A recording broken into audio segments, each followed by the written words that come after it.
Indonesia, and also probably from other country. Welcome, everyone. It is nice to see you all. I would like to, my name is Hasti Tarekat, and I'm the moderator of today. I'm also part of Indonesia Diaspora Network of the Netherlands. I would like to welcome Ibu Lani Prajaraharja as the chairman of Indonesia Diaspora Network of the Netherlands to deliver her opening. Please, Ibu Lani, probably you also can introduce yourselves because we have a new audience. Okay. Thank you, Ibu Hasti Tarekat. Good morning for attendees from the Netherlands, and good afternoon for those in Indonesia. Welcome in the 7th webinar of the Heritage Series, Voices of Indonesia. I am Lani Prajaraharja. I'm the chair of the Indonesian Diaspora Network, the Netherlands. I would like to thank Hasti Tarekat, Wiwi Chok, and Julia Surya Atmaja from Indonesia Diaspora Network, the Netherlands, who have organized the Heritage Webinar Series every month.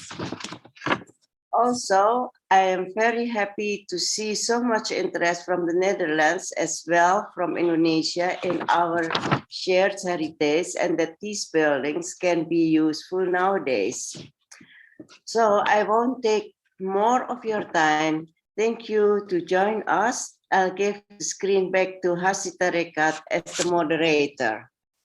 Thank you very much, Ibu Lani. So probably for those of you who are not familiar yet with Indonesia Diaspora, the Netherlands, so it is an organization for the Indonesians, and we organize a lot of things. One of them is this monthly webinar. Thank you. I would like to first of all thank you for friends from Arsip Nasional Republik Indonesia, Ibu Risma Manurung and Pak Jajang Nurjaman, who are willing to share with us their knowledge and experience despite their busy schedules voluntarily. Thank you very much. I also would like to thank everyone who have allocated their time to join this webinar today. Thank you very much.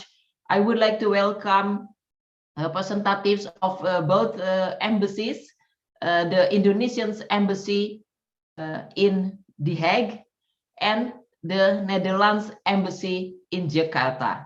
Thank you for joining the webinar. And I also see a lot of friends in Netherlands and Indonesia who involve a lot in archives projects, initiatives, publishing books and anything. And probably in the discussions, we are going to explore more about the archives, especially the colonial archives of Indonesia and the Netherlands. Thank you to all of you, and in the chat, Julia Surya Atmaja, the volunteer who held this webinar, has put the address of Google Class where you can download the presentations of both speakers. So all the materials in this webinar series are available in the Google Class, yeah, that is Dutch. Google Class, yeah. Thank you very much. I apologize for my trouble with the language. I think Pak Jajang Nurjaman and Ibu Risma Manurung are ready to share their presentations. The first, I would like to give the floor to Ibu Risma Manurung, and then second, Pak Jajang. Pak Jajang, probably you would like to share your screen for Ibu Risma? Yes, of course. And Ibu Risma also would like to introduce herself before the presentations. Thank you, Ibu Risma. Please go ahead. Okay, thank you, Ibu Hasti. Good morning in Netherlands or Fatherland. Good afternoon, Indonesia. I have to say thank you for Ibu Asti for the opportunity. I'm really honored to be around you here this afternoon. Thank you for inviting. We will share our experience during an archivist in Jakarta. I will give you a bit about my bio.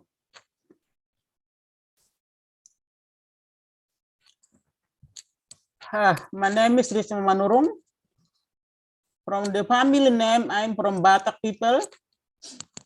I was entering National Archives of the Republic of Indonesia 1995. The first 5 years, I was managing audio-visual archives like photos, video, microfilm, also film. Also, I was work also for the cleaning up of real microfilm archives, etc. And after 5 years, I was one of the team who managing VOC archives until now. So I was 27 years managing archives. For VOC archives, 21 years. How am I joined to the VOC managing VOC archives? It was started by the cooperation between National Arsip of the Republik Indonesia and National Arsip of the Netherlands, Leiden University, under project Tanah Project. It was 2001 until 2017. 2007. Before we start the project, we learn basic Dutch at Erasmus Taalcentrum. During the course, we also learn Bronentaal and like paleography or Dutch handwriting. 2001 until 2003, the first representative of National Archive as our mentor, it was Mr. Frans van Dijk and Miss Louise Balk. The first, we already worked for the inventory of the Hoogregering or high government, normally called Hoogregering.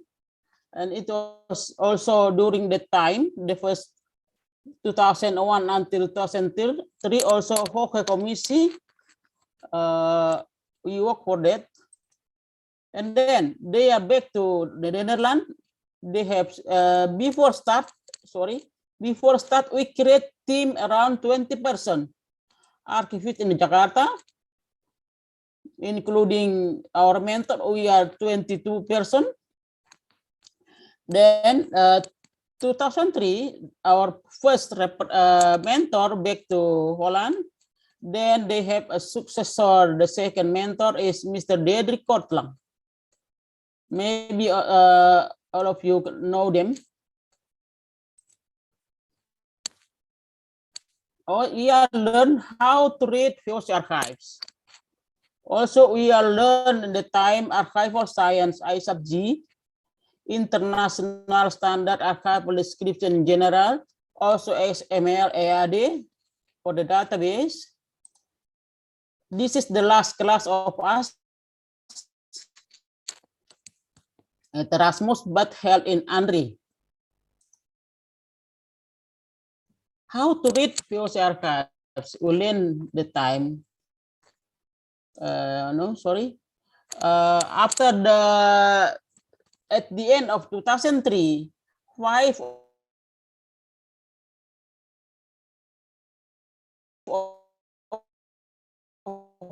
us sent to Holland for stage. The first team of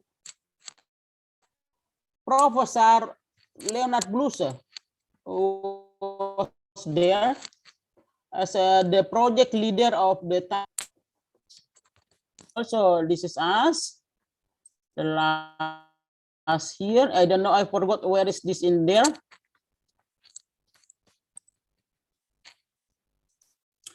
The Tanah program was, it was for the National Archive.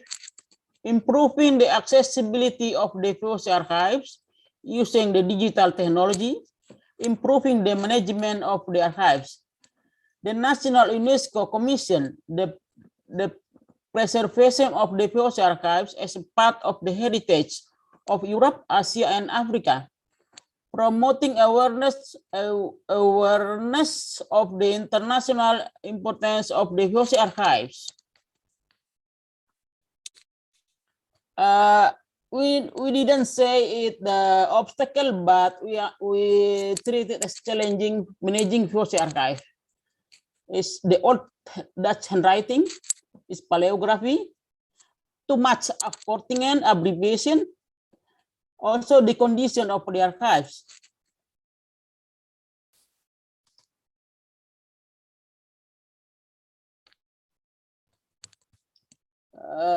Not much people, archivists interest to learn about the VOC archive. But nowadays I'm lucky. I have my team now, my junior, they interested to learn, even difficult. They try to do their best. Here they are, we learn together how to read that archives. The first, we read the archives. We are lucky if you can read it, because now, also the language, sometimes you cannot find it on the dictionary, what we have now. This is the other photo obtained. This Mr. Jajang. Let's see how the condition of the archives. Can you imagine if you read this? But we try our best to read this condition. Not easy. Sometimes I'll put it on the punca if you cannot read it. Is in corrosion. This is because of folded. If I look, can treat it here, empty. The paleography here.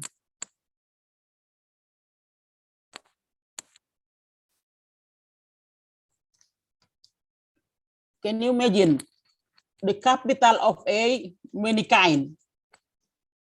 Who? We need high effort to read this. No. Also, we need focus and concentration. We need every day to read it so we can better and better. We have also archive like this. We call this Arab Melayu or Arab Gundul. Some of our friends can read it, but myself, I can't.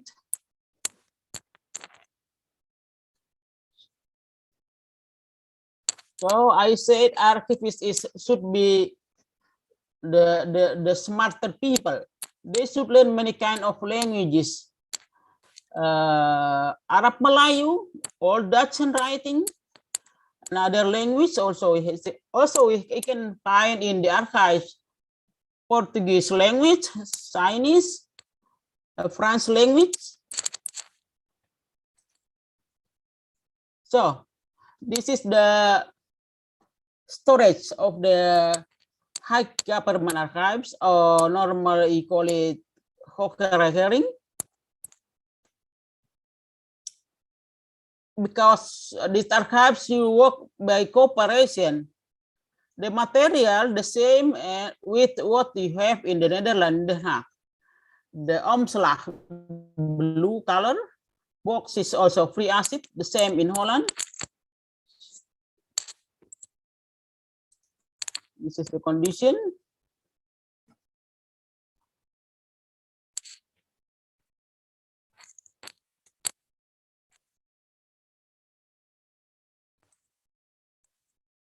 This is the inventory what we have.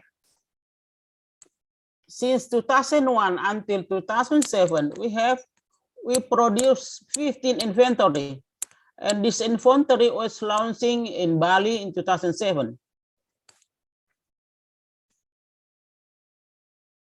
You can find also this in the tanap.net, all this inventory.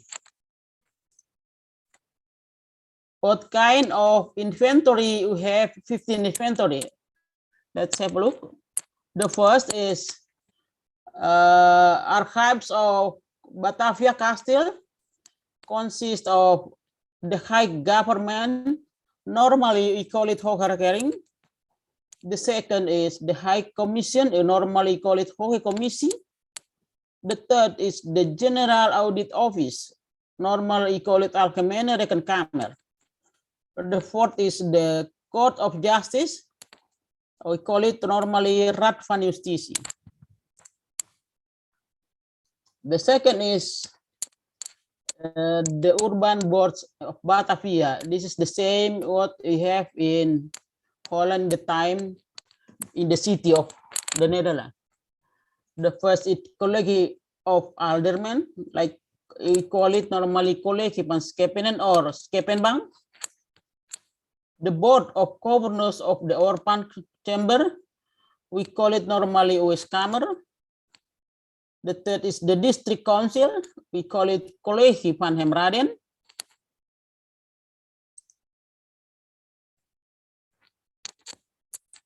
Then we still have the trustees of the disease status of Sinese and other non-Christian brief. This is College van Boedelmeesters, van Sinese and andere on-Christian starvation. The sixth is the Board of Matrimonial Affairs and Minor Court Cases. College van Huwelijks en Kleine Rechtszaken. The last is Notarial Archive.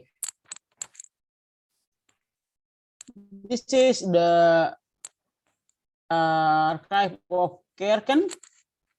Have 5 part of in one inventory. These 5 series. The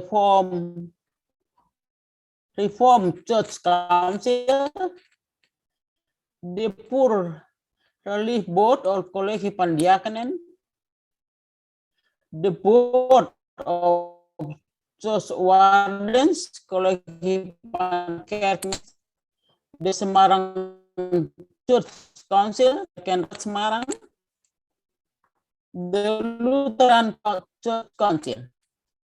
This is one inventory.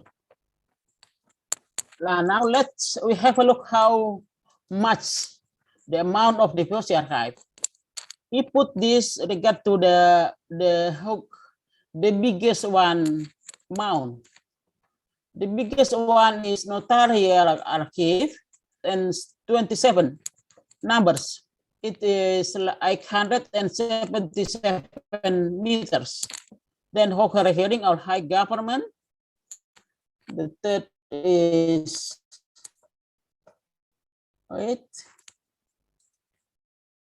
Oeskamer, then Schepenbank,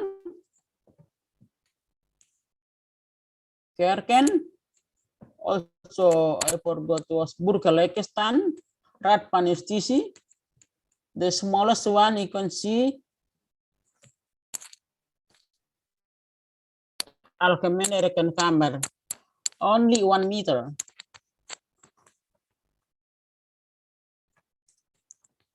Because my material is the old version, so I will inform you how to access it manually.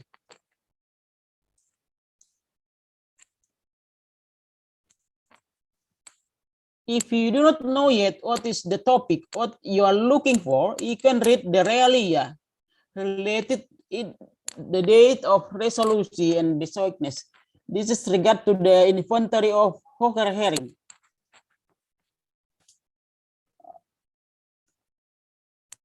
If we are looking for information and know a centered resolution date, you immediately enter to the inventory at what number in the inventory date you are looking. This is related to the inventory of high government, but mostly the same with the other inventory because it's resolution style. Like example, if you know the specific date resolution, for example, 16 October 1756. Then you can go to the inventory, like here. The date of 1756 have two number, January until June and July until December. You have to make sure which one number you need to order, because the date was October. You should order the number of 1121. You can go directly to the study room, make it in order, and they will give it to you, that bundle.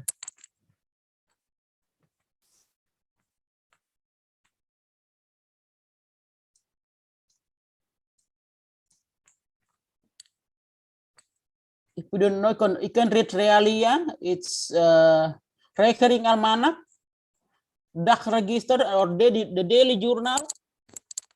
Many kind of publication in study room, you can read it. So you can find what you are looking for. The next, my partner, my team, my colleagues, which deliver to you about in digitalization archives. Thank you very much, Ibu Risma. Yeah. I think because your presentation is in a Google Class, so everyone also can access your contact information just in case they want to contact you more. And Pak Jajang, you are the second speaker. Please go ahead with your presentations. Thank you very much, Ibu Risma. Welcome, Bu.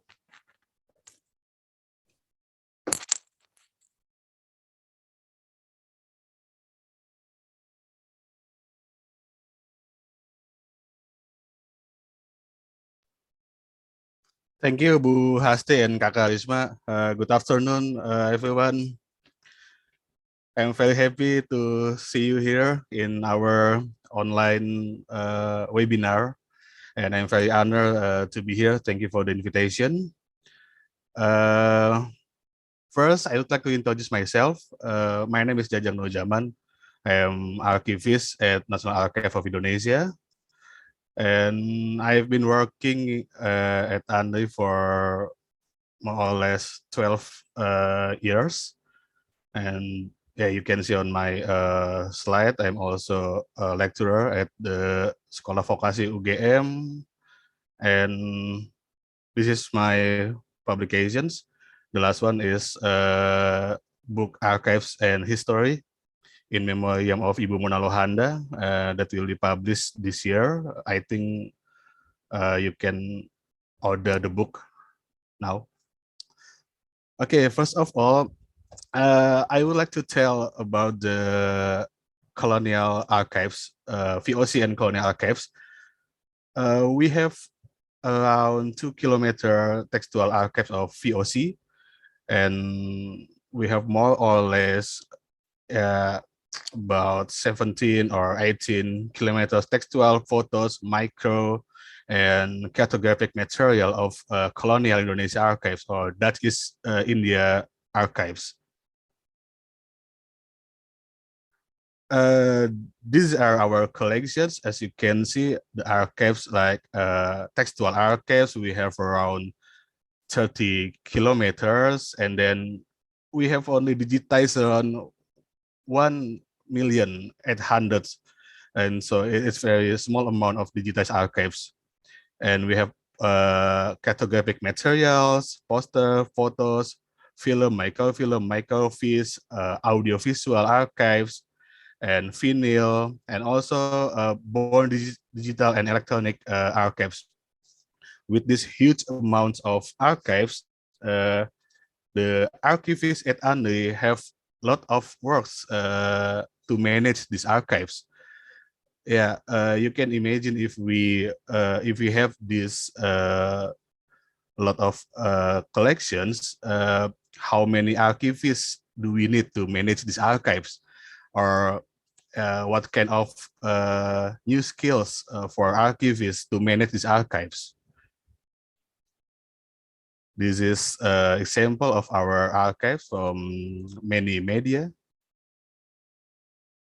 And I think last year, our president, Mr. Jokowi, gave his speech at our, National Archives Day. Let's move forward from our archaic method of keeping our records to a more efficient approach, making it possible for people to get an easier and faster access to archives and to minimize the dispersion of archival storage. Mr. President is, he really concerns about how we can get or how we can obtain the information of archives as fast as we can. So we have to change our method of work. We have to change our paradigm of working in archives. Yeah, this is interesting facts. If Kakak Risma has thought about her works in the past, maybe I want to review a little about the story. This is manual ways to manage archival collections. We have to manage it in manual way using, like this paper.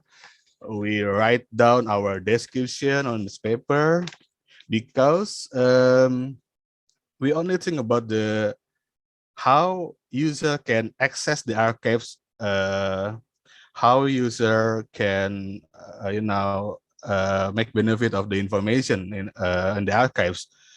So they try to describe and arrange the archives as fast as they can. And in the present, we call it metamorphosis of archivists. Although we haven't worked it fully digital, but there is an attempt to work digitally. For example, if in the past the archivists use a paper with pencil, yeah, now we are also using pencil and paper, but at least we have software to manage the archives. And as you can see on the video, they are doing a refolio to make these archives accessible online. After refolio, the archives will be digitized.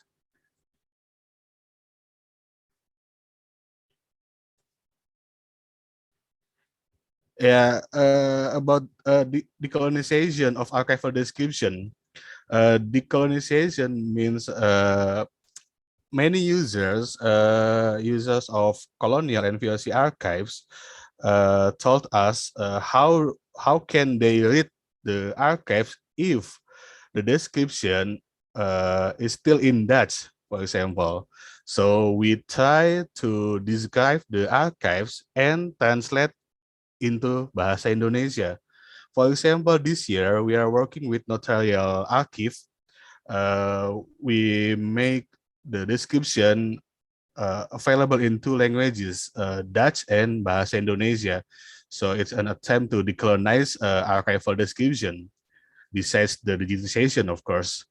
And for example, last year, we made secondary finding aids for the Komisi archives. We make it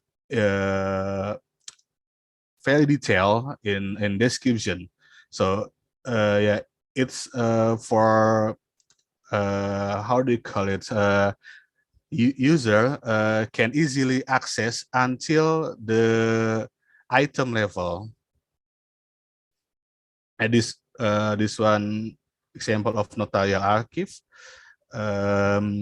We try to describe this archives to item level.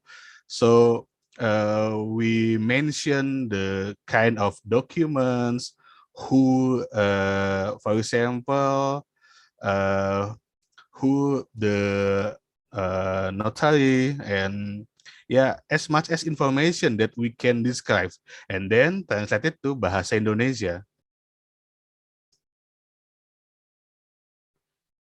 And other interesting facts, how we as archivists work in the future, fully digital. I mean, now the archives are born digital, so we have to change our methods using software, for example.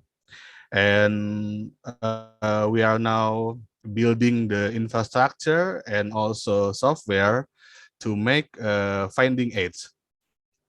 And second, the colonization of archival description, as I mentioned before, and then archival outreach program.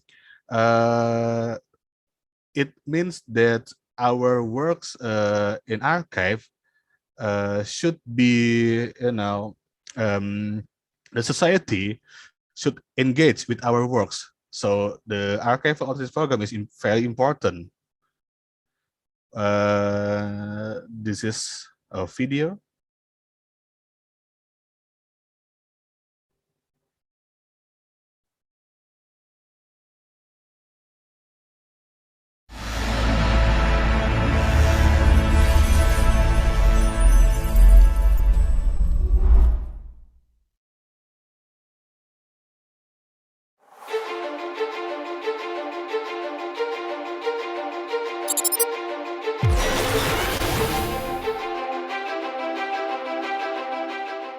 Perkembangan manusia selalu dimulai dengan secercah imajinasi dan gerakan yang kecil dan pasti. Kita, sebagai manusia, memulai gerakan pertama dengan bernafas, menggerakkan anggota tubuh, dan pada akhirnya menggunakan potensi otak yang kita miliki. Kita berhayal mengenai hal-hal yang akan ada di masa depan. Kita bermimpi bertegur sapa dengan kolega melalui sebuah jam tangan, menikmati alunan musik dalam konser megah sembari bekerja. Hal-hal tersebut adalah angan yang kita pikir pada awalnya mustahil dicapai. Semua yang awalnya mustahil menjadi mungkin dalam era revolusi industri 4.0 ini. Interkonektivitas, otomasi, pembelajaran mesin, dan data terbaru menjadi fokus utama. Perkembangan yang luar biasa ini juga terjadi dengan kegiatan mengolah arsip. Teknologi telah membuka jalan arsiparis untuk menggunakan aplikasi sederhana perkantoran. Dari tulisan tangan yang rapi menjadi ketikan yang teratur. Dari ketikan yang teratur menjadi data terbaru. Transisi yang cepat menuju inovasi aplikasi terbaru dalam mengolah arsip di era dan komunitas digital.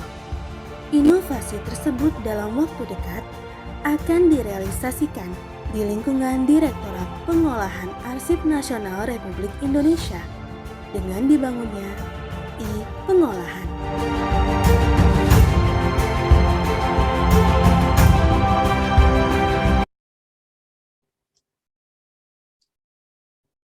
Yeah, this one is a video how we will work in the future, and this is an example archival outreach program. We make use of ANRI social media like Arsip Hari Ini. In United States, there is Documents Today, and we adopt that concept into Arsip Hari Ini. So this is an example, and also we make like TikTok, Instagram, Facebook, and so on, to engage with the society.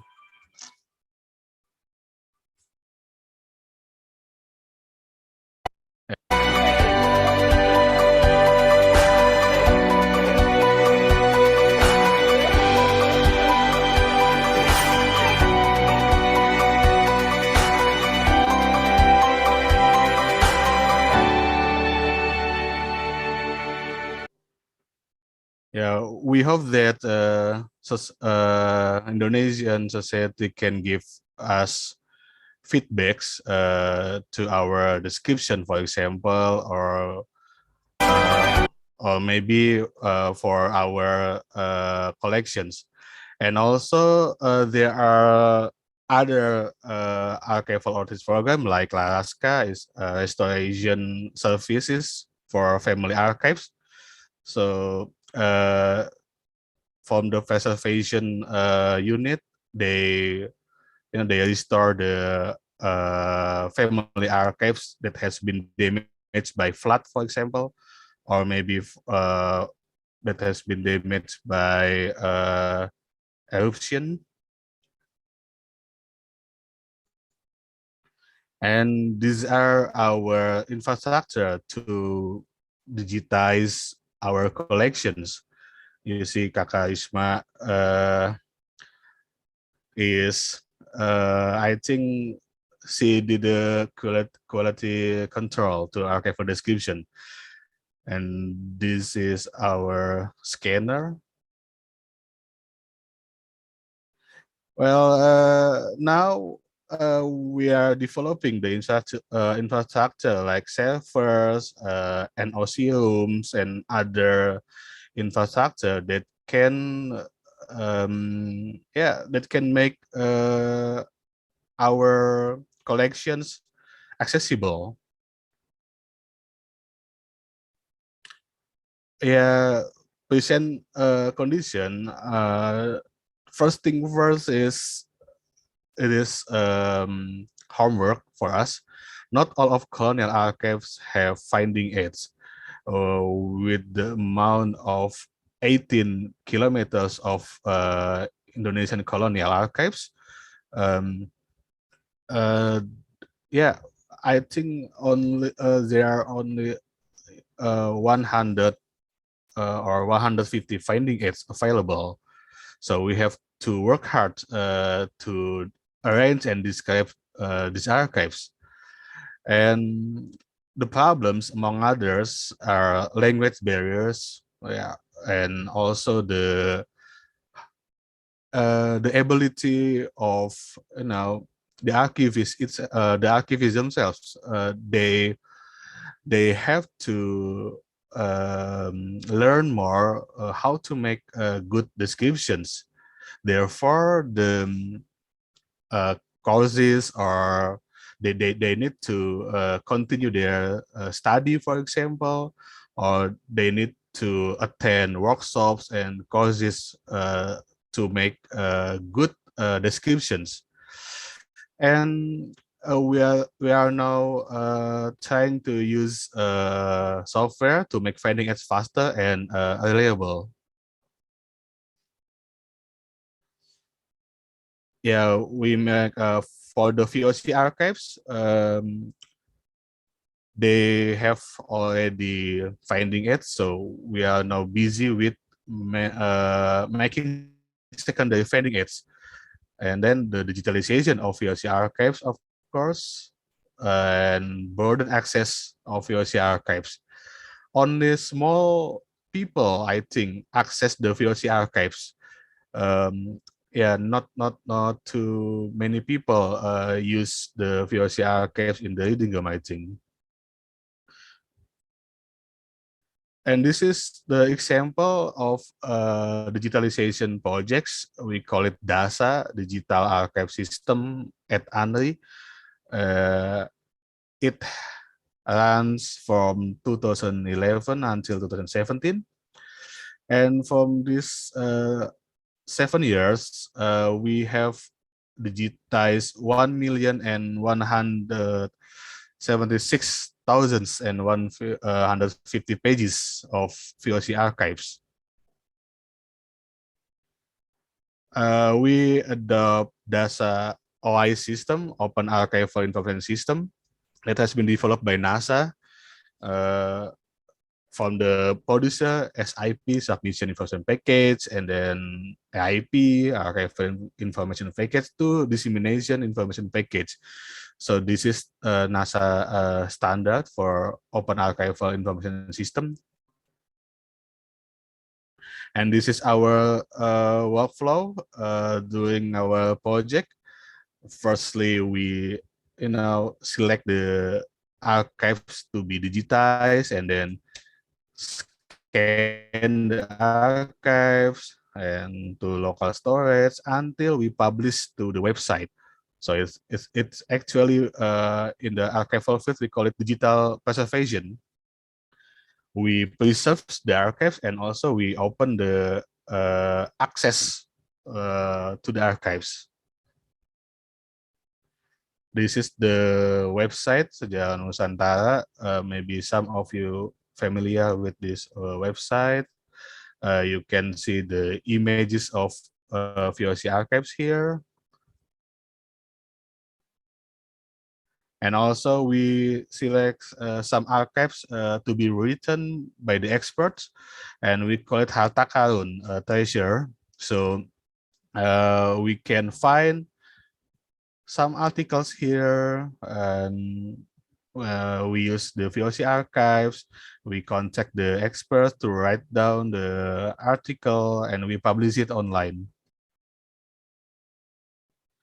For example, story about Silebar and Bengkulu, and Kakak Risma has already given another example, the Caca Somah of Priangan of Sunda. And there are challenges and some conclusion here. I think that we are facing now. We have difficulties. To make more finding aids for colonial archives.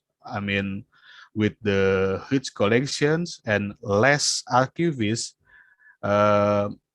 we have to make many finding aids. So it needs more or less, or maybe it needs more than 5 or 10 years, I think, to be finished for arranging and describing colonial archives. And how to accelerate archive digitization and also online access, because we have limited scanner, for example, and also we have limited archivists who are responsible to scan and to do quality control. This is our challenge. And also digital transformation in managing archival collections. We have to think how to deal with digital materials, and we have to think how to broaden the access. And using AI in archival works is urgently needed. Yeah, I think recently there are so many projects, for example, in the Netherlands, that related to digital humanities or HDR for VOC and colonial archives. We haven't built this project. Like handwriting text recognition, because one of the problems for users is to read the VOC archives. They cannot read the paleography. So there are only small people who are willing to read the VOC archives.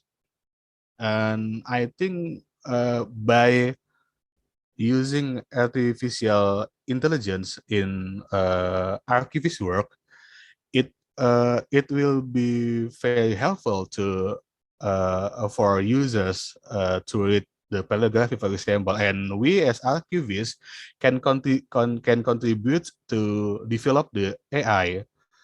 But until now we are still planning to do that.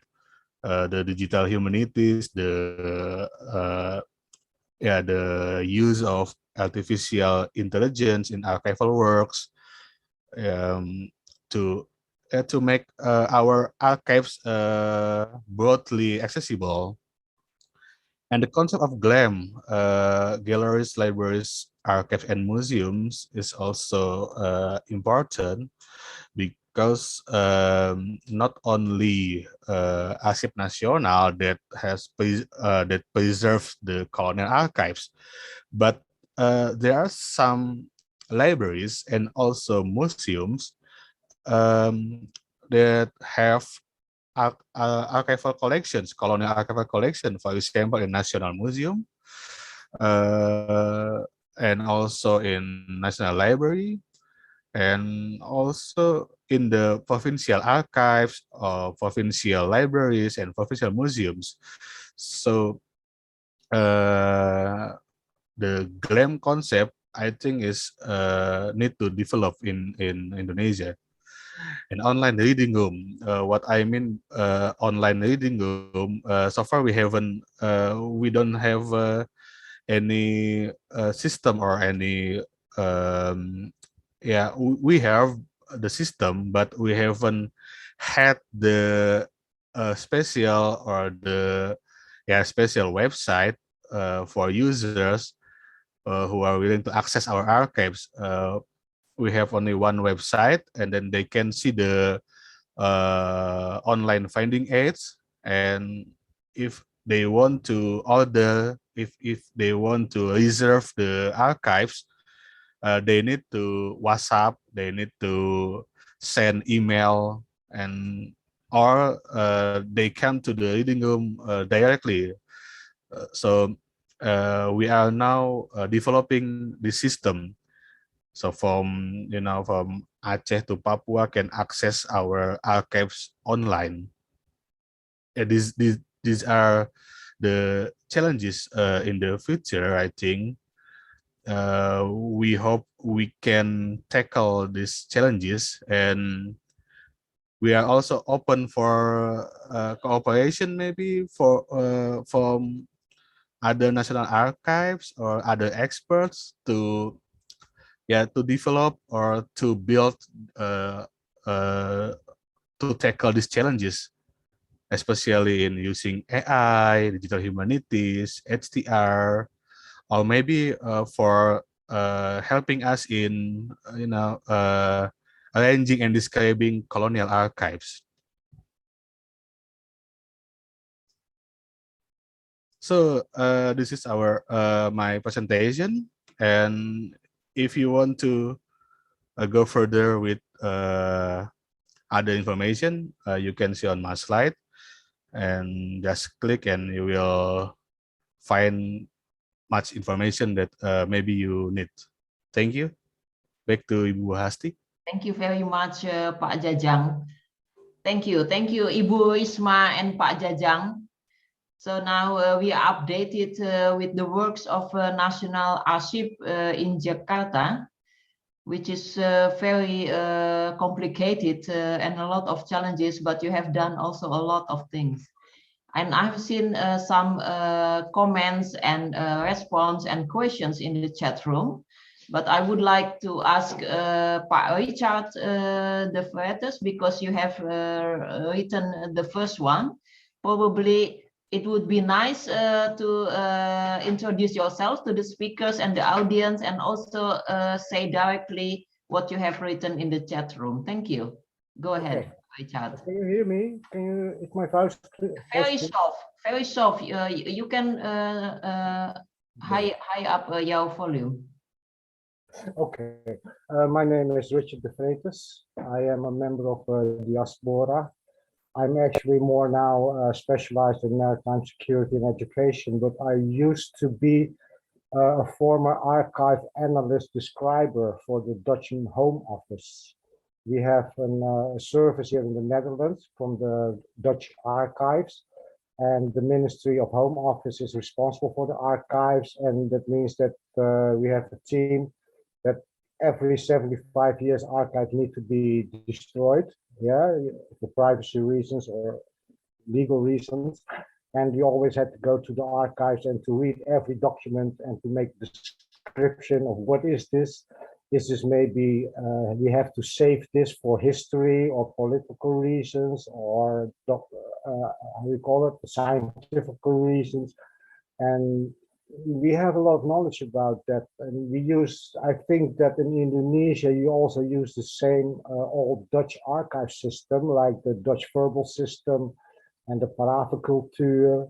So we have had our training also in reading the old documents in the old Dutch language. And I am planning to come to Indonesia in May because I have my wife and children live in Semarang. And since the COVID, I was not able to come home, but as soon as possible, I will go back to Indonesia. And if you need any assistance, I will be very pleased to help you. I can share knowledge, and I also have, of course, a network here in the Netherlands with the archives services. So maybe I can do something. Maybe I can help. Thank you, Pak Richard. So, Pak Jajang and Ibu Risma, you have one extra volunteer from the Netherlands, which I guarantee no problem with the language. Thank you. I would like to welcome Johan van Langen. Johan van Langen is responsible for international cooperations between Indonesia and the Netherlands. Of course, he is a good friend all over you in Nasional Arsip in Jakarta. Johan, Ibu Risma and Pak Jajang have delivered presentations, and we just started discussions. So you came on time, and thank you very much for joining us. Probably you listen a bit to the discussions, and later you can jump in if you would like to comment. Thank you. Thank you, Asti. Okay. Good morning, friends and colleagues. My apologies for not being able to join in sooner, so I missed the presentations. Yes. And I have to leave earlier, so my apologies. Pak Jajang. Yeah, Ibu Risma has trouble, I think, with the audio. First of all, about the decolonization of archival description.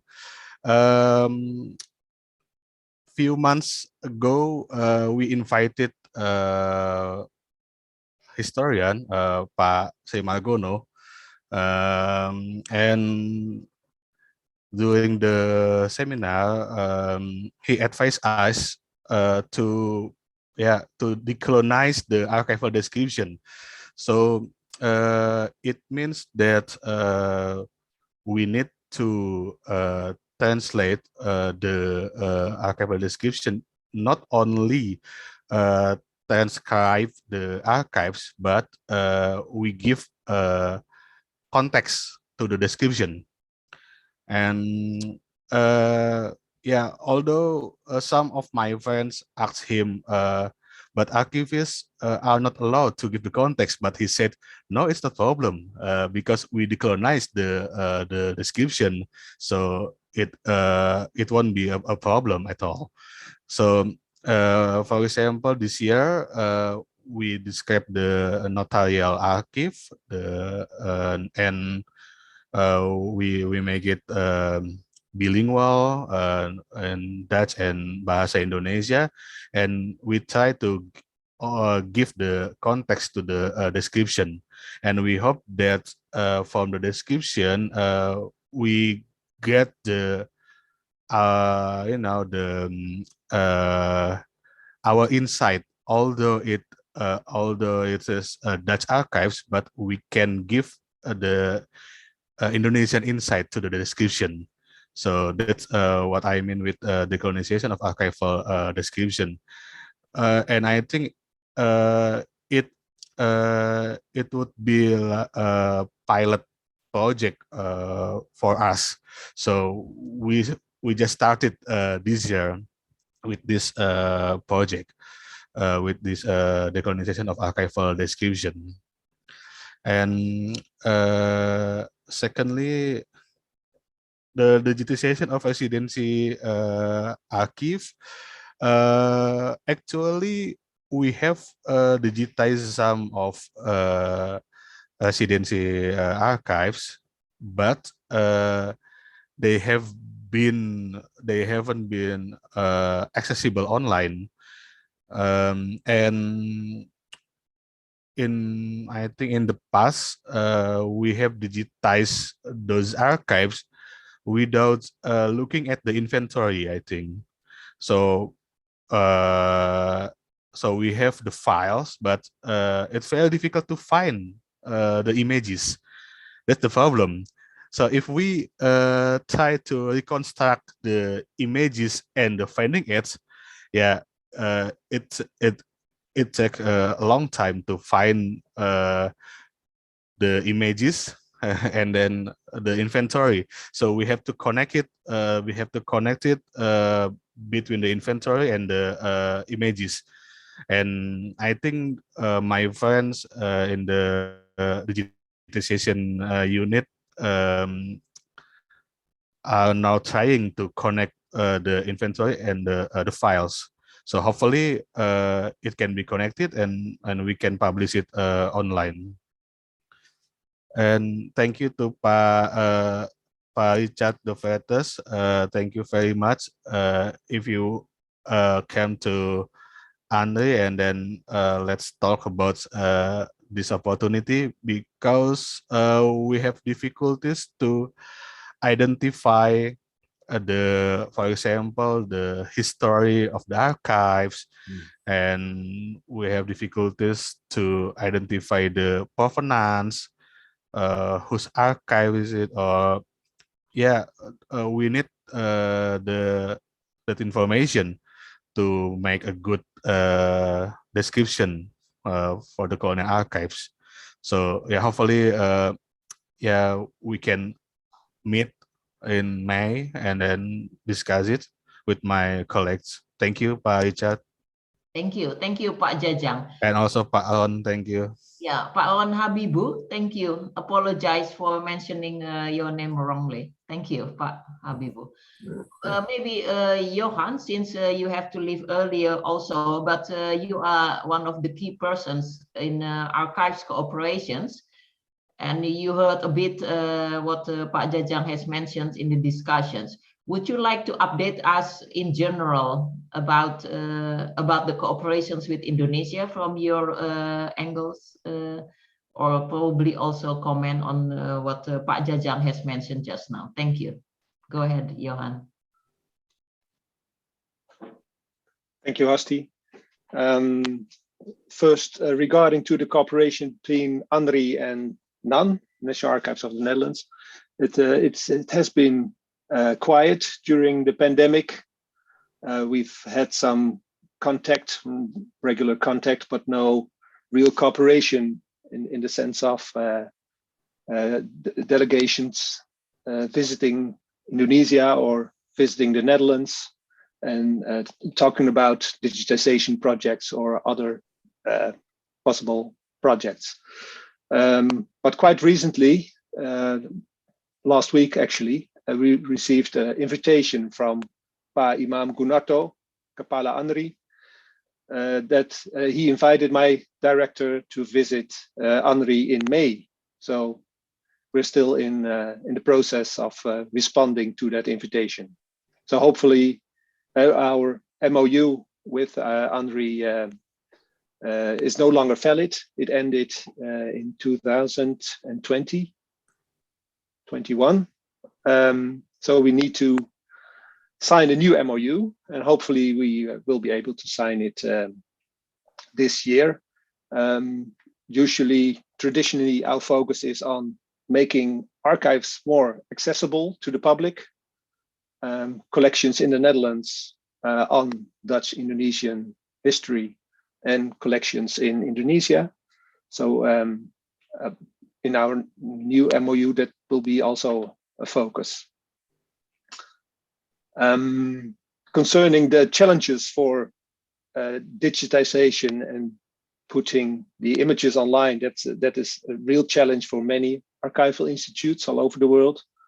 And it's also a very costly operation, the web hosting and the digitization process itself. So we recognize the challenges that ANRI is facing, and other institutes also in for instance, in Suriname, it's also challenging. So that's very recognizable. Yes, thank you very much. And Pak Jajang, if we have seen the slides about challenges, that you have challenge from the basic challenge, like understanding the language, but also you jump into the latest development about artificial intelligence. So actually your challenge is from source to the end, all our challenges. It's a very complicated, yes. And that is the first impressions that we've got from your presentations. But of course, as institutions, you have to have strategy how to deal with all these challenges all together. So please respond to that. And second questions is, in my work in cultural heritage in Indonesia, I also often found out a lot of archives in offices, especially state companies, that before it belonged to the colonial government and taken over by the Republic Indonesia, and they have a lot archives from the Dutch periods, and that's not even mentioned or maybe organized structurally. So those are two questions from me. Thank you. Yeah, thank you, Ibu Hasti. So we call it like we still have many homeworks in the past, but we have to face the the advanced technology. So that's why our problems here, yeah, the homework and also the future. In 2020, the government issued regulations about how to organize, government based on ITC, and we have to follow that regulations. So we have to change our works to the digital environment. And but on the other side, there are many old homeworks. Let's say old homeworks. Yeah, for example, there are so many colonial archives that haven't been described, and also, yeah, there are so many archival materials that have been damaged, for example, and we have to do yeah, it takes to tango. I mean, the two different works at the same time. We have to finish the homework, and we have to deal with the new technology. This is a problematic condition, I think. That's why we need to improve our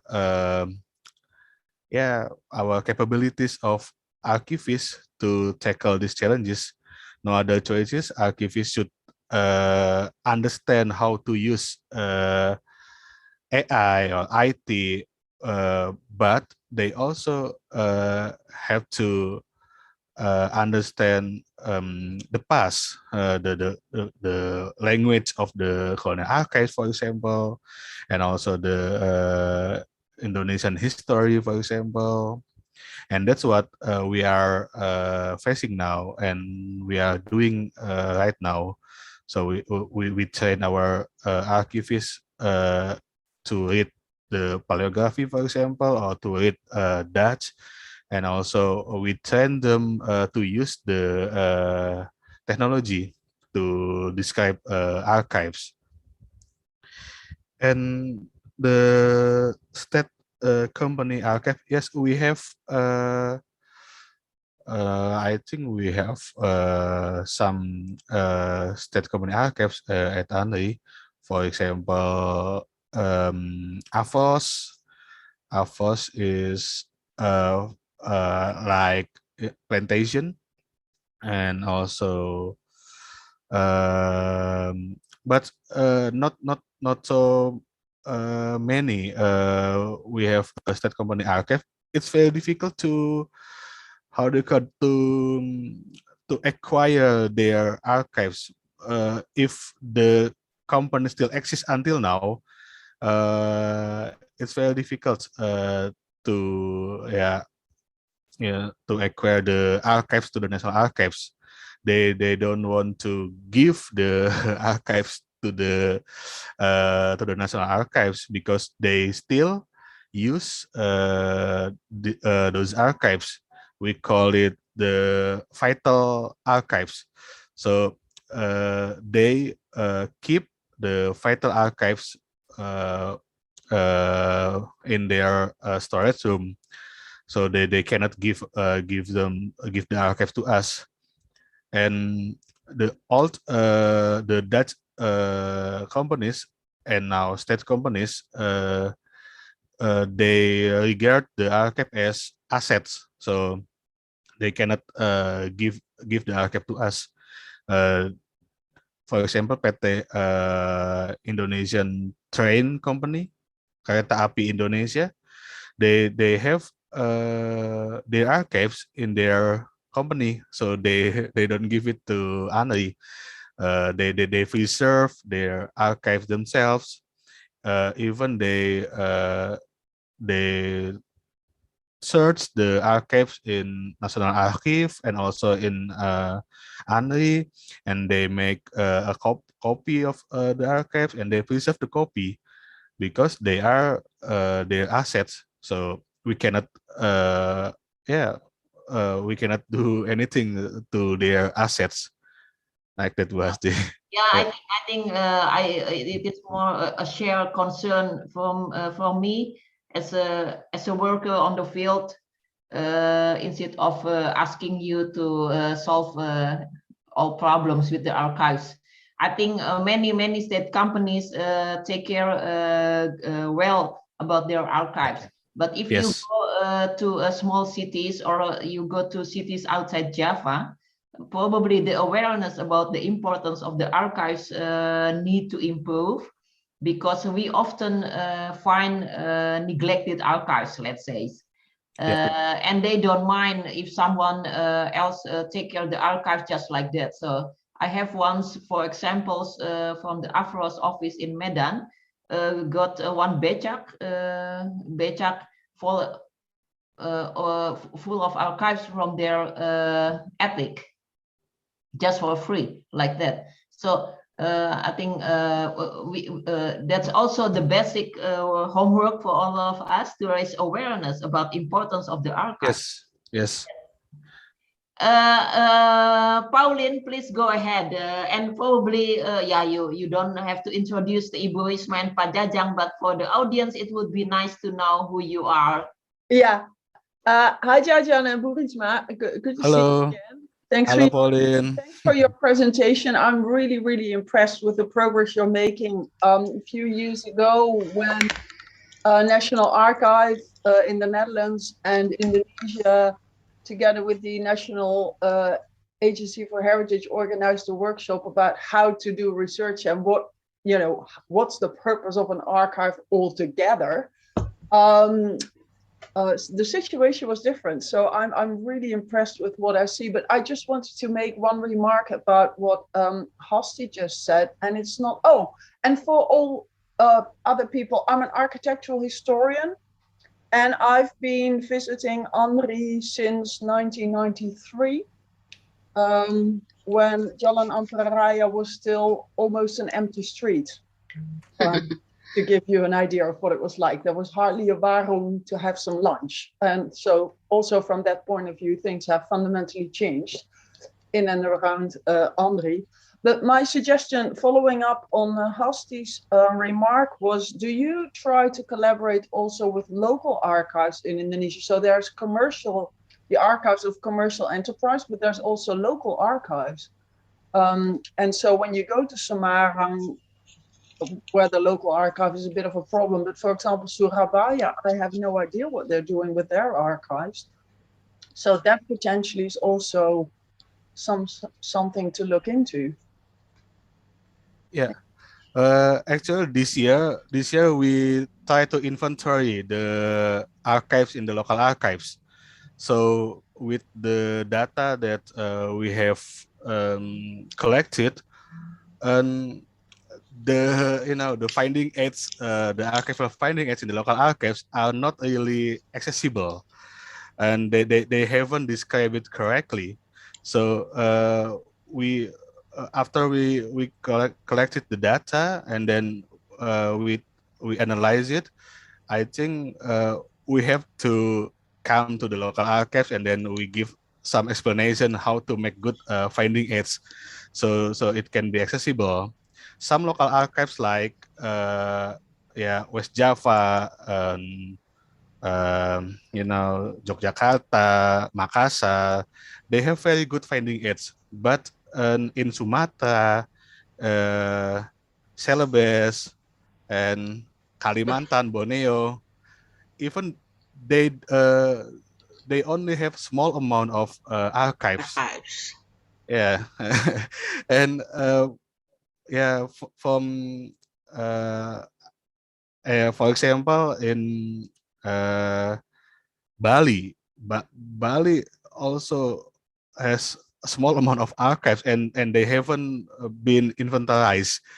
So it's also our homework to to give some explanation for the local archives, how to make good finding aids.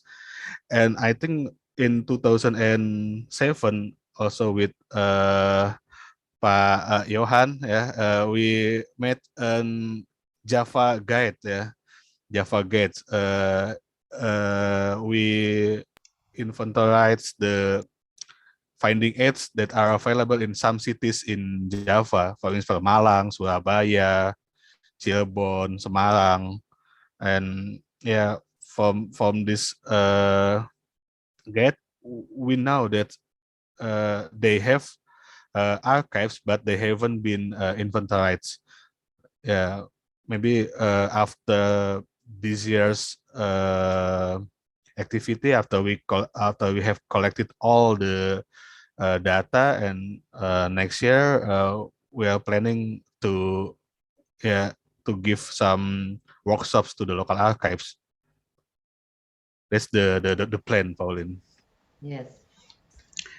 Okay, maybe I have to add a bit about the information, the question of Pauline.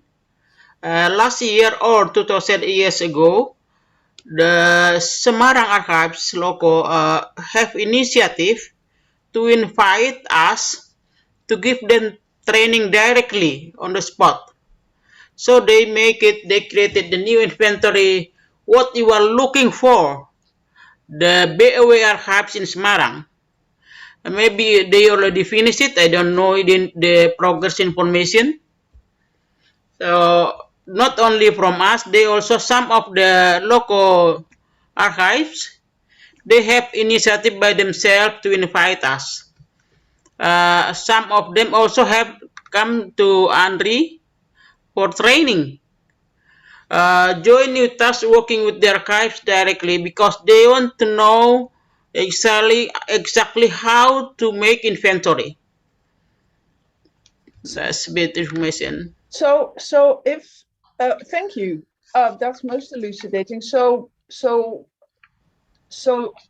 from what you tell me, my conclusion would be, or my interpretation is, it's not necessarily maybe money that's a problem, but also knowledge with the local archivists. So have they been going to some kind of archival training school, academy? Yes, but sometimes also about money, sometimes depend on, because from Semarang they give cost by themselves. From ANRI they bought ticket to visit Semarang, not from ANRI. Okay, yeah. Yeah, but Pauline, probably you could tell us briefly about what you have done with some institutions and other professionals about digging for data that's related to archives. Okay.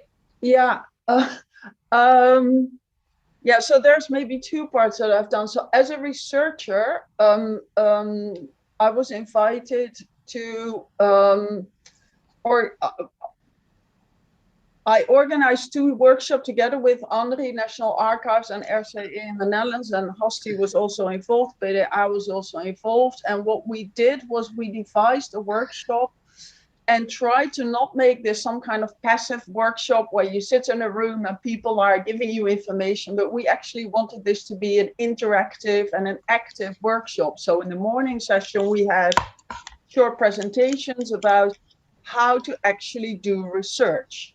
So the course was digging for data. In other words, you're looking for data to use for your research. And we explained the methodology of doing research, which is not necessarily, sorry guys, only in archives, but also in libraries. But as we were in ANRI was what we used for the workshop. And then in the afternoon, with the help of people in ANRI, we were able to have the participants actually look at these folios. And it all of a sudden hit the people because they came up prior to the workshop. We asked them, so what kind of information do you think you would want to find in the archive? So come up with some questions. And people basically were shocked at how difficult it was and how there was not a straightforward answer in the archives, and that the Dutch was most of the time incomprehensible, not just because it was maybe handwritten, but just because it was Dutch.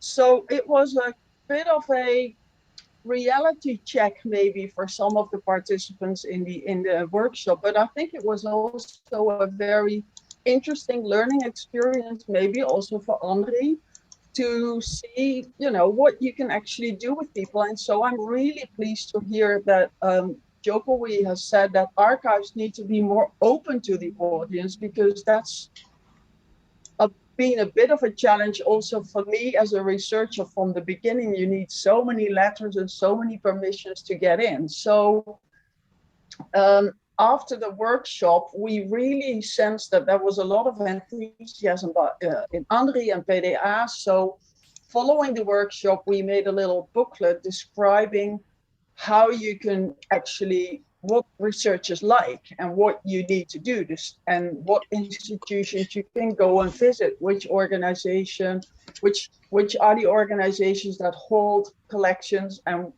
what is the current situation. And this is a few years back now, so things have changed online. So just to, like a handbook to help people start doing some archive. When you talk about the built environment, that was the restriction, but basically the methodology applies to all kinds of research in Indonesia. And for those of you who are interested, the book is available in 2 languages, Indonesian and English. And the Indonesian version you can download, also the English one, but the Indonesian version is also in print, I think available through PDA. If I'm mistaken, I'm looking at Hosti here. Yes. And just very briefly, another project I worked on for 3 years at the University of Technology in Delft is an online repository where we digitized printed material about the Dutch colonies and predominantly Indonesia. So for books, images, and we collaborated with some institutions in the Netherlands, Keitel, KIT. They all also provided their material, and that's also available online and freely accessible. Thank you, Pauline. Probably you could share the links of both subjects that you have mentioned. Will do. Yeah, I'll put the participants could download the handbook, and I'm sure that in the website of National Archive Den Haag, also the handbook are available into languages. Yes, I've seen many users of archives here in the room. Probably you could also share your experience about how your experience in going to ANRI in Jakarta. And probably Pak Jajang or Ibu Risma also could update us whether now easier to enter and to access your archives, or do we still need to have a lot of papers to enter? but that's for later. Pak Habibu has basic equations, but very, very important. What do you do to address the problem of the Dutch language? What kind of course or trainings you give to people? Or Pak Habibu, would you like to say directly, or is it enough? Okay. Sorry, Please. I would like to add a little thing is particularly how about the students on the Indonesian universities? Is there a course Dutch language? Is that mandatory when they are focused on colonial history, for example? Because many times I meet Indonesian historians and they tell me that they would like to know, but they can't read Dutch, so they haven't have any access to the sources.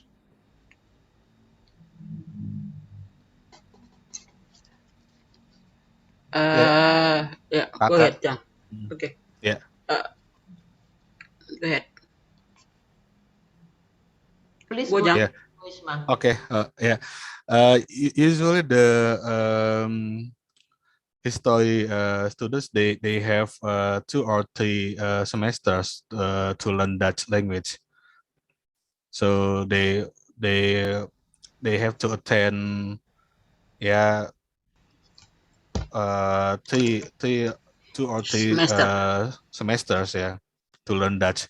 And also the students from archival studies, they also get Dutch language in their curriculum for 2 semesters. And for archivists, usually we make cooperations with the with the Dutch embassy, Erasmus Taalcentrum, and also Risma or I give a free language course to our new college. Yeah. Otherwise they cannot otherwise they cannot read the Dutch because the archivists here in ANRI, their background is not only from history but also from any majors. So they don't have any specialties in Dutch or any specialties in archival works. So we have to give them trainings first. For example, the first 3 months of their works, usually they obtain archival trainings from us, and then they get Dutch course and other related archival trainings. Yeah. Thank you for information. It's very short, 2 semesters to learn a language, but anyway, it's another problem. Yeah, maybe I have to add, Ibu Hasti. Even the student they learn Dutch, but they are, I think they are not learn about how to read the archives. I know. It's only the modern Dutch. That's the problem. I know. I've been 17 years living in the Netherlands, and I'm still struggle with my Dutch. Believe me. Rika, do you have very good questions? I think could you introduce yourself and mention yourself, your questions, please? Yes, thank you, Hesti. Yeah, I am Rika Theo. I'm an archival researcher, but I also work as a subject librarian for political science at the University of Amsterdam. And I did. You are in the Netherlands. You're in the Netherlands. Yeah, but I'm Indonesian originally. Yes, your voice is very echoing. But anyway, you speak closer to the. Yes, now it's better. Okay, go ahead. Better? No? Okay, go ahead. Slightly better. It's okay. Yeah. So yeah, I'm also a trained archivist because I did my Master of Archival Studies at the UvA, and I did my thesis on the colonized records. That is the Jogja Documenten. And I saw an article written by Pak Jajang as well about this. But yes, the questions for this for Pak Jajang is about the practice of decolonization in archives that you have mentioned earlier. So the first one is in translating the records. I believe that you probably have encountered problematic terms, a lot of colonial terms, and how are you dealing with these colonial terms? Do you explain it? Do you use it, take it as it is, or do you explain the context? And or do you use different terms for this Indonesian terms? That is the first one, and then for the second one is about the arrangement of the archives. From what I've seen from the samples in the presentation, it is more or less still following the colonial provenance. Is there any chance, because it's going to be digitized? Some of it are digitized, and it's probably allow us to make an alternative provenance. Is there any chance that ANRI will do it, or what can we do? What can ANRI do about decolonizing the arrangement to follow more or to give more voice for Indonesian context in this sense? Thank you. Thank you very much. Go ahead, Pak Jajang, Ibu Risma. Have a question. Yeah, thank you, Mbak Rika. Of course, in doing some description, we face a lot of trouble to translate the old Dutch because the Dutch, the Middle area, we face a lot of trouble to translate since it contains lots of colonial terms. And what we do is that we try to find similar actor we have in the present. So before we are going to describe, there are research. We have to do a literature research to some institutions, for example, National Library or the Notariat and other institutions that relate to the, in this case, the notarial archives. And we have to read that one actor it is entirely to put it into the context for an description. So if we face the difficult term, we try to find a similar term nowadays. That's our solution. Of course, we use old dictionary like Middle Dutch dictionary, and we make use of other sources like I forgot the website. There's a website about the Old Dutch, and we ask the experts, for example, the historian, VOC historians in UI or UGM to find the similar term.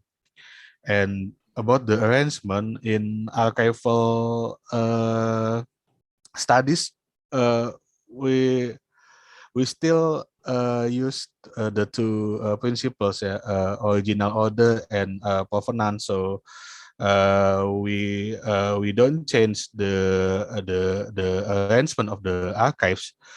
We follow those two principles because the notarial archives are already arranged. Therefore, we only make the secondary finding aids, but we put it a context there, so that it seems like we decolonize. We try to decolonize the archival description with putting the context. But for the first inventory, we don't change the inventory, so we only make we call it secondary finding aids. Secondary finding aids. So we describe it folio by folio. We describe it actor by actor, so that the users in Indonesia can read the archives, can understand the context, and also we write it in the introduction of the inventory. So yeah, we don't change the inventory. The first inventory we haven't we don't make any change in the first inventory, but we add the description. So yeah, because of those two principles, the original order and also the provenance. Yeah. Ibu Rika, are you satisfied of what you like? Yes, I'm satisfied. Thank you very much. Yes. Although, thank you, Monica. I'm as a non-archive expert, is very interested to read the result of the colonization's effort from Indonesian context. I know that you just begin this year, so probably just few, but to see the Indonesian interpretations and context to an archive, that's very interesting, I think. It's is that in Bahasa or in English? So the Dutch also can read the Indonesian context and interpretations. So far only in Dutch and Bahasa Indonesia. Oh, in Dutch, in Bahasa English. So both sides do not understand each other, as you. Except some people like Ibu Saula, probably here from the embassy in Jakarta, who understand all languages. Thank you. Well, that's very interesting. So where we can see the Indonesian decolonizations result, Pak Jajang, in your website? Yeah, hopefully this year. It's not accessible. Because yes. This is in manual, yes. Still in manual. The manual. Yeah. So we have to ask only the inventory. Email to you. Okay. You can find in study room. Oh, we can go to study room to Jakarta. Yeah. Okay. Yeah. Also, the secondary finding aid is also. Yes, study room. Okay. Yeah. Thank you, Ibu Risma. Yeah. Maybe Ibu Hastia to have a bit about how we are dealing about the description of like notarial archive. We make it, for example, we transcribe some of acte. For example, testament, we transcribe 2 or 3 more than 3. So we learn first, and because the acte is mostly the same format, so more easily to recognize, we transcribe it, then we find out what the content is, and we describe it. Oh, okay. Yes, of course. But that's a heavy job, huh? Yes. Yeah. I think Ibu Risma at the beginning correct to say that people who work in archives are very, very smart people. Yes. Should learn many kinds. Yes. Java handwriting, you know. Yes. Yes. I was also learn about how to read the Java handwriting. Yeah. It's difficult. Yes. But we can read it as an archivist. Yeah. A Batak person who can read old Java. Java, yes. That's why they taught me Murtad Batak. Pak Richard, by the way, I saw in the chat questions from Pauline still related to these discussions about the colonizations. Would you like to elaborate it, Pauline, or whether you got already answer of your, because I found it interesting. You have written. Yeah. No, I thought it was an interesting question. Thank you. An interesting question, but as a researcher, I'm also a bit weary about this decolonization. But I think the answers given by Jajang Risma have already explained, I think, what is also the problem, because I think, well, I have a problem understanding what decolonizing the archive actually means, because if you start fussing with the way the archive is organized in other ways organically built, it's very complicated to undo that. If you only mean wording things in the introduction to the archive in a certain way, then I do understand. But for me as a researcher, the structure of an archive clearly can be changed. But the question is, why would you want to do that? Because the way the archive has been built and emerged is also part of the history of that archive and tells you a lot about the archive and is part of the history. So decolonizing to me, but I'm not an archival expert, I'm just a user, but it strikes me as sometimes a bit forceful. And I sometimes use a phrase which is, you cannot sanitize history. History is unpleasant, and you cannot make the unpleasantness go away by trying to make changes like this. You can explain what happened and try to understand why this happened, but it's not going to make the history prettier or more pleasant. So that's why I'm always struggling with these two. Yeah, no, I think a lot of us also share the same thought with you. But this is some philosophical questions for Ari. Why do you start the colonizations effort anyway? Go ahead, Pak Jajang or Ibu Risma. It's philosophical questions. Yeah, I agree with Pauline, because I mean, first thing first, we still have a lot of works in making finding aids, so that we can access the colonial archives first, and then the next step, we may decolonize the archival description. I agree with you. That's why we try to make it. We try to decolonize the description to the archive that has been inventarized. For the colonial archive that hasn't been inventarized, we make it accessible first. For example,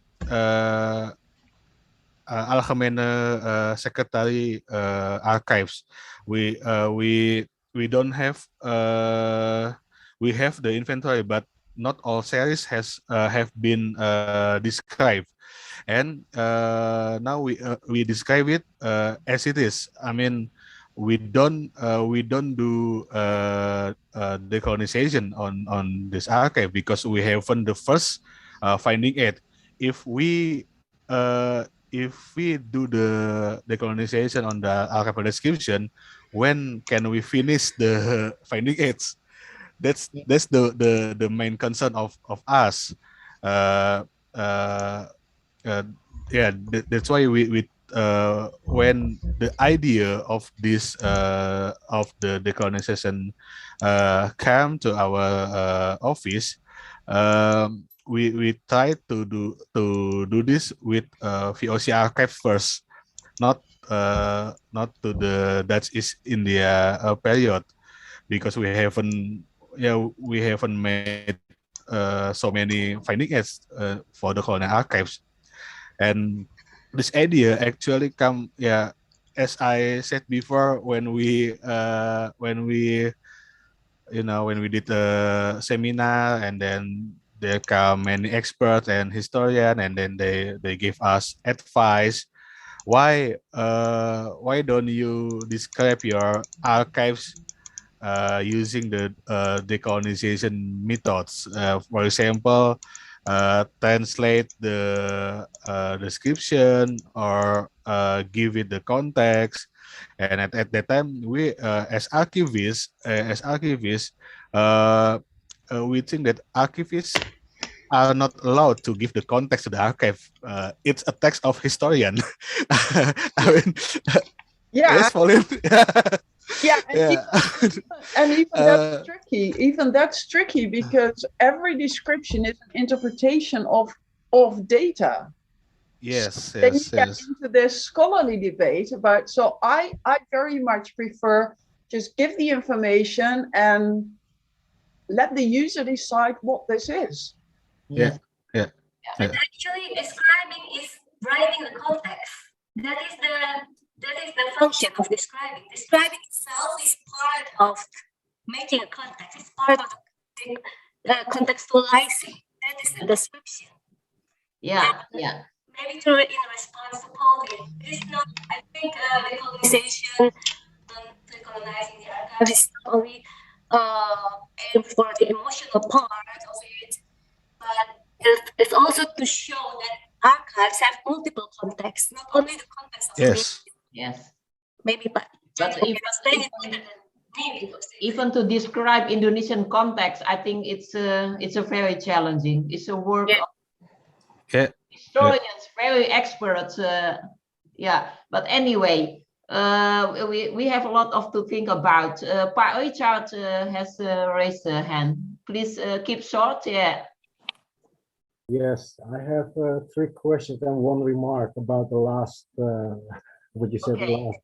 Yeah. Usually, when we describe a document of an archive, we use standard sentences, no opinion in it. It's just an objective description of this is a document considering the etc., but no opinion on nothing. So, and actually, we can do that also in Bahasa Indonesia, that you make a standard description of a document. It is not that complicated to do so you can standardize it, and then you can describe all kinds of documents in the same way, so make it more accessible and more comprehensible. Interpretation about the significance of a document in history, of course, that is a complete different topic. I mean, we have, of course, in Holland, the how you call it, Rijksarchivaris, the national archivist, and he makes every year, he makes a destruction list with remarks of you have to be cautious about this. But I also know something about there are also secluded archives. You have archives, but there's always information that is very sensitive or very secretly. So how do you handle that? Because you can make an archive accessible, but who is responsible for determining when this is not to be publicized? This is not confidential. Yeah, because we know a lot of things about history that other people don't know, because we study the archive, and there's a lot of information is secret. So how do you deal with that? Is there a list? Because we work with a list, what to do, what to don't. And for the rest, I have another question about training on the spot in Semarang. I can do that. If I talked about it, if I already received a message from Ms. Pauline. Another question is, do you also use other sources for archive to make a connection? For example, the churches. I've seen you have the archive of the Protestant churches, but I don't see that you have access to the archives of the Catholic churches. Of course, they are they are also stored in the Vatican, and you can get all kind of information. Well, not everybody can get the information, but it is possible to get access to information from the Vatican. And there are also a lot of information written in Lontar.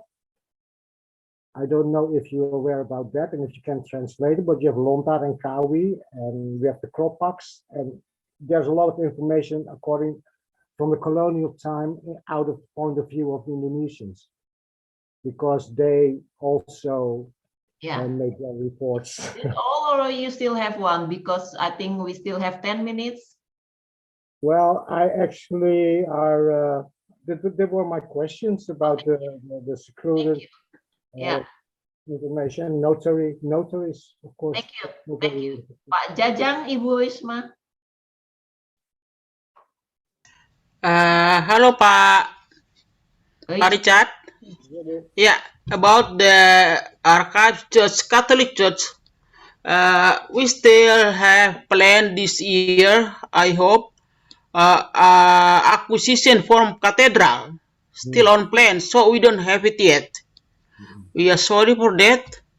We have planned last year already make the platching list there and will be acquisition because of the pandemic is cancelled delay. So I hope this year, if not this year, not happen yet this next year. Also, they have plan to make digitalized. I don't know the plan yet. How is the progress? Yeah, let's see. We will inform you if already have in Andy. Oh, about that, I have one remark. I know that in Leiden, I worked in Leiden at the company, and in the company, they had special equipment to make copies of old archives. I don't know if it's digitalized. I don't know if that's interesting for you. Yeah. I think Pak Jajang has mentioned it about when he talked about artificial intelligence equipment that would make your work a lot easier, right, Pak Jajang? Probably Yeah, you yeah. can contact Pak Richard, or you know already probably about that equipment. But anyway, thank you. Well, I mean, you still have 10 minutes to answer all questions that Pak Richard has addressed. Yeah, for archival description, we use standards, international standards like ISATG, and also we also adopt the standard from Nasional Arsip. We use archive terminology. And also the records in context that are now developed by ICA. And we have also our own regulations about archival description, and basically it's the same rules, international rules for archival description. And for the secret archives, secret archives. Last year, I have been involved in making the regulations of how to access which archives that are closed for the users. So we make lists of archives, and then we recommend it to our Director General of ANRI, and then he will sign our recommendation for several archives that users cannot access the archives. And actually we try to adopt the Dutch National Archives, the Open 10J, for example. So we make like criteria, which archives can be accessed, partially, or which archives can be fully accessible. And it's very difficult to determine which archive should be closed. For example, the issue of the border. So the borders, the country borders is very sensitive here, because the Sipadan and Ligitan case in 2003 or 2004 or 3, and it makes us aware of the borders archive. And also, for example, the communist archives here, it's very sensitive here. So we still make the descriptions, but we put like additional notes. These archives cannot be accessed until 2000 and something, for example, because our regulations, it says 25 years after the events, the archive is open. But there are some points that that's limited the 25 years of archives, because you know some issues are still problematic here in Indonesia. Yeah, like communist issues or borders, or maybe natural natural resources. Yeah, natural resources is it's also very sensitive here.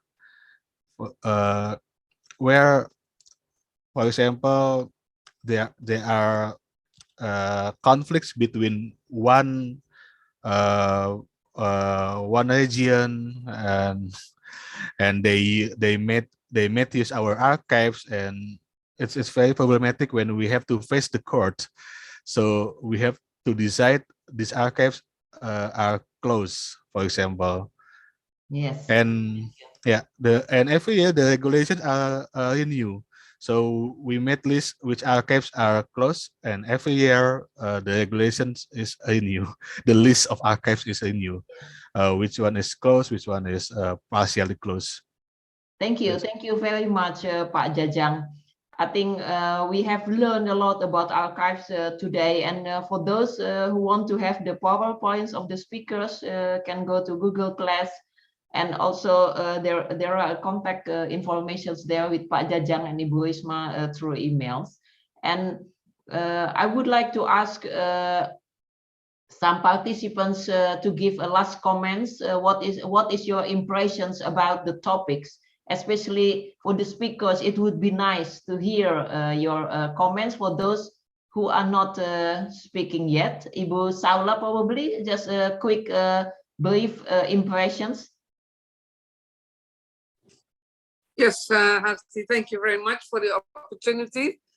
First of all, I would like to thank Pak Jajang and Ibu Risma for the nice presentations. I really enjoyed this webinar. I am anything but an archive expert, but through this discussion, I have a better insight of the complications of archiving.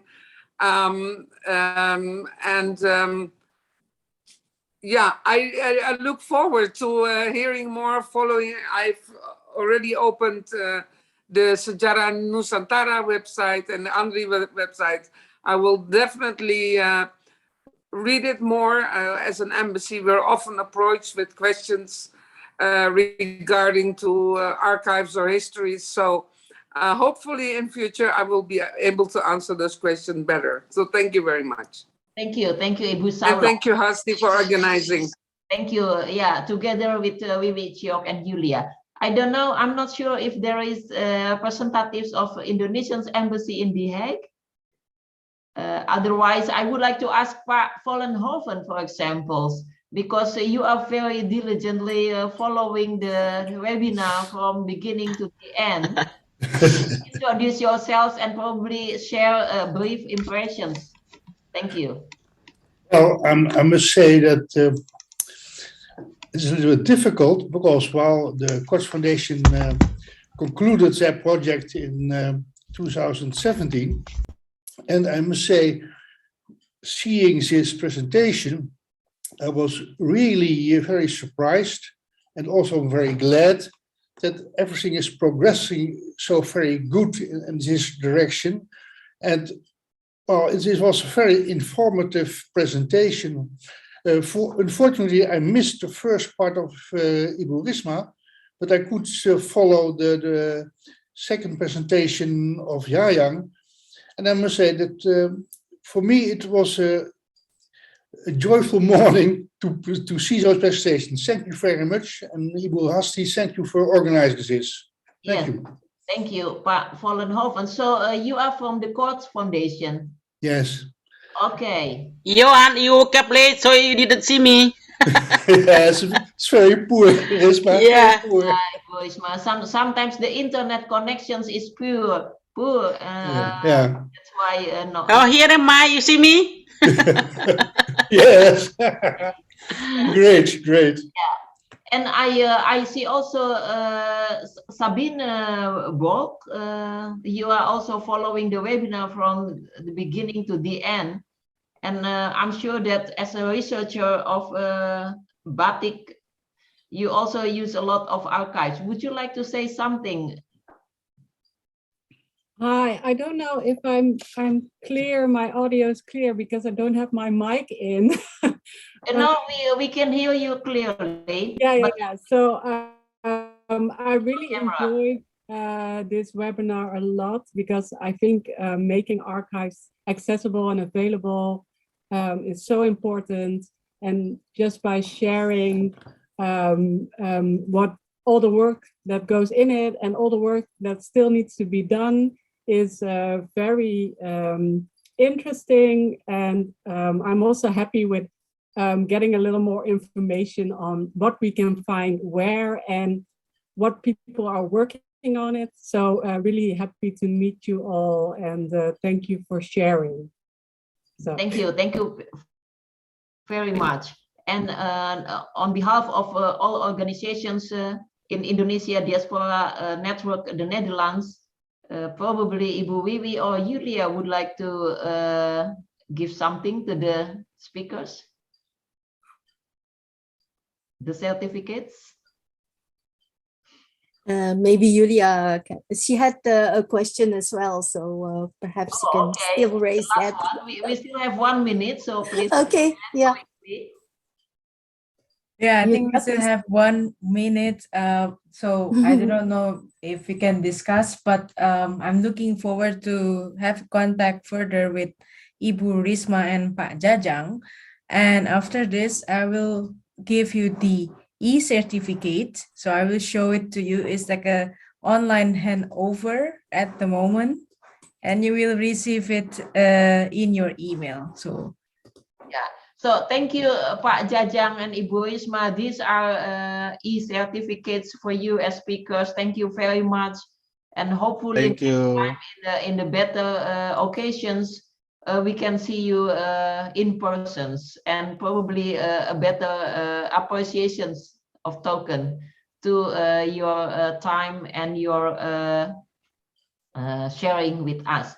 Thank you. And for all of you, also Pak Vollenhoven, if you would like to have presentations of Ibu Risma, you can go to Google Class.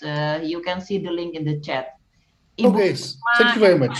Jajang, thank you very much. Thank you very much. With a lot of your works, I hope that that ANRI will move forward and keep the spirit high despite all the challenges. And for those who are doing the fasting months in Indonesia, have a good breakfast, breakfasting soon. Thank you. For all of us in Netherlands and Indonesia, stay healthy. And until next month, we probably will announce. This is the topic of webinars of May, from Waterloo Plain to Lapangan Banteng, public space transformations in Jakarta. We always organize webinar on the 3rd Wednesday, and because of the fasting month, we do it. In May, of course, the fasting month is already finished. Yeah. But we come back to our normal schedules at 2 o'clock in the Netherlands and 7 o'clock in the evening in Indonesia. Thank you very much, and stay healthy for everyone. Thank you. Thank you, Bukan.